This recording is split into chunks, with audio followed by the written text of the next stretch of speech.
आणि आताची एक महत्वाची अपडेट बघूयात। कुख्यात साकीब नाचनचा मृत्यू झालाय। ब्रेन स्ट्रोकमुळे साकीब नाचनचा मृत्यू झालाय। महाराष्ट्र आयसिस मॉड्यूलचा तो एक मुख्य आरोपी होता। तिहार जेलमध्ये असताना त्याची प्रकृती बिघडली होती आणि आयसिस मॉड्यूल प्रकरणी 2023 मध्ये साकीब नाचनला अटक झाली होती आणि आता त्याचा मृत्यू झालेला आहे। या संदर्भात अधिक अपडेट्स देत आहेत आपले प्रतिनिधी सूरज ओझा। सूरज, साकीब नाचनचा मृत्यू झाल्याचं समजतंय, साधारणतः कधी घडली ही घटना? नक्की महाराष्ट्र आयसिस मॉड्यूल मधला हा मुख्य आरोपी साकीब नाचन त्याची आज मृत्यू झालेली आहे।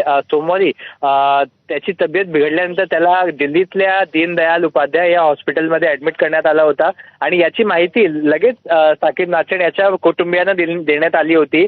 मात्र त्याचा उपचार सुरू होता त्यावेळी त्याला आयसीयू मध्ये ऍडमिट करण्यात आला होता।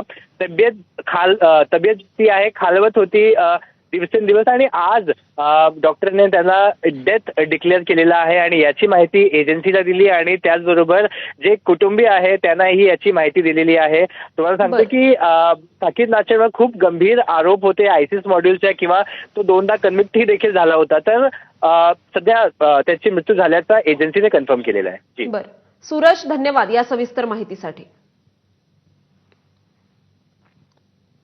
नागपुरातील सरन्यायाधीश भूषण गवईंच्या सत्कार कार्यक्रमात